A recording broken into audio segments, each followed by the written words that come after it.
Hello everyone, I'm Nikhil Sahajpal. I'm a research associate at Augusta University. I'm presenting the work entitled Utility of Whole Genome Optical Mapping in Cytogenetic Analysis of Solid Tumors and Hematological Malignancies.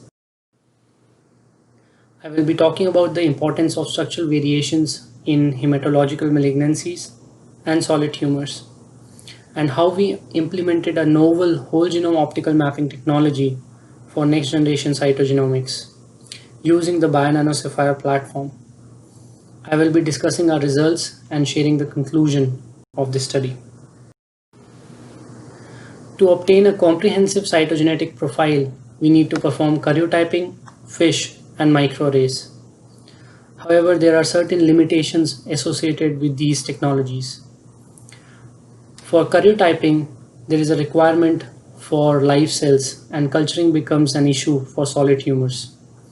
The sensitivity and specificity of karyotyping can affect reporting as it misses cryptic translocations, and the SVs can be inaccurate for location and size.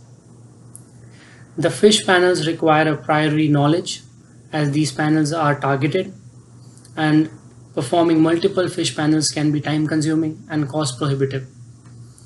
The microarrays have an inability to delineate balanced translocations and low-level mosaicisms. A combination of these technologies would be cost prohibitive and time consuming. So there is a clear need for novel high-resolution methods that can detect all clinically relevant structural variations in these clinical samples. I would be spending some time on the Bionano workflow. The first and foremost requirement is an isolation of high molecular weight DNA. Once the DNA is isolated, it is labeled at specific motifs which span out the entire genome. Once the DNA is labeled, it is transferred into a chip, a cartridge, which is then loaded into a Sapphire platform. Inside the cartridge, the DNA linearizes first into microchannels and then into nanochannels by the virtue of electrophoresis. And simultaneously, it is optically captured. From these images, a de novo assembly is mapped, and the consensus genome, the de novo genome, is matched to a reference genome. In this study, we had analyzed solid tumors and hematological malignancies, which included blood as a sample type, bone marrows, frozen BMNCs, and solid tumors.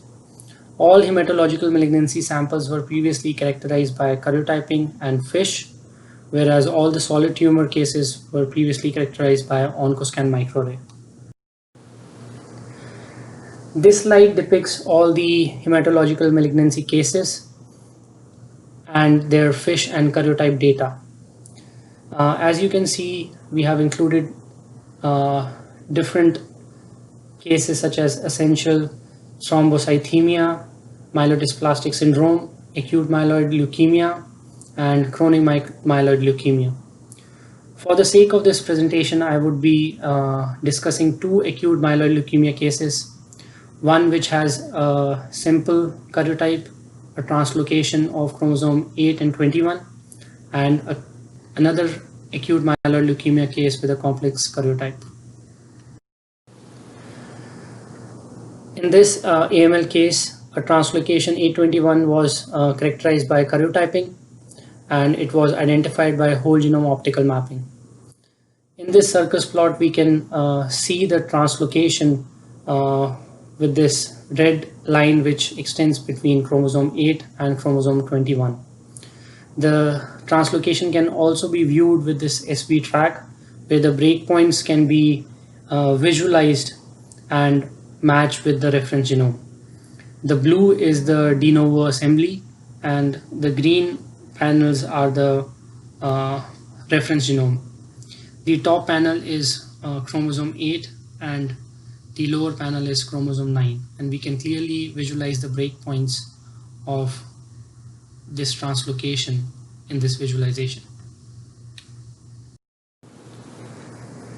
The second AML case has a complex karyotype, and even with whole genome optical mapping, it looks cumbersome, but just the visualization in the circus plot and the CNV track, we can derive certain information as for these losses and these gains, and the translocations can be viewed in this circus plot.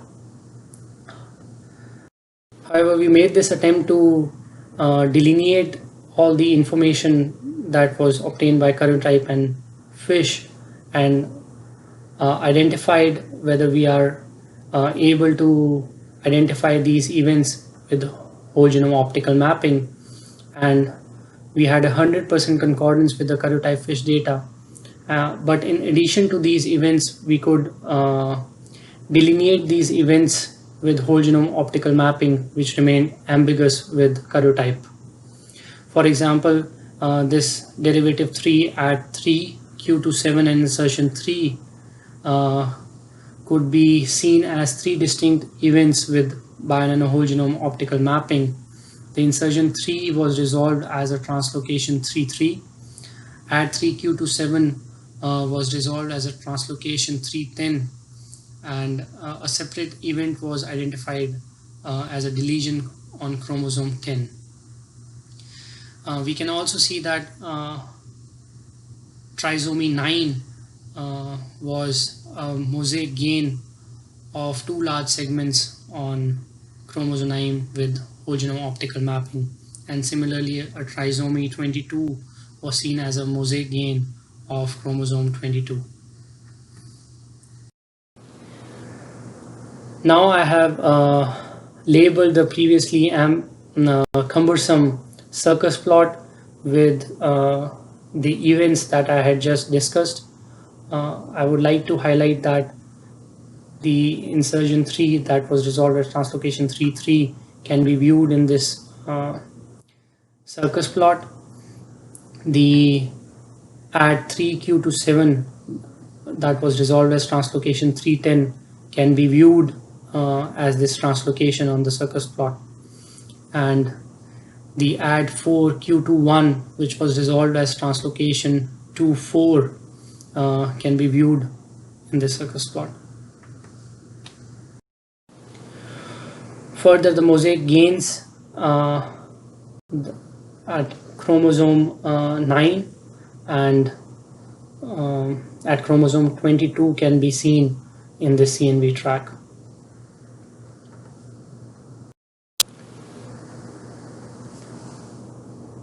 Now to come to the solid tumor cases, this is a complex case of astrocytoma, which was previously characterized on an OncoScan microarray, and the microarray report showed negative for chromosome 1p deletion, and the chromosome 19q deletion was detected with multiple CNVs. Whole genome optical mapping was able to identify these events, that is, the deletion of chromosome 19q was detected, and so as the multiple CNVs. However, in addition to the findings of the OncoScan microarray data, the whole genome optical mapping was able to identify these additional translocations, which we are now investigating with different technologies and looking into these events. Thus, to conclude, the whole genome optical mapping accurately detects all SVs, translocation, insertion, CNVs, and mosaicisms. Whole genome optical mapping data provides a de novo genome assembly of highest quality in different sample types.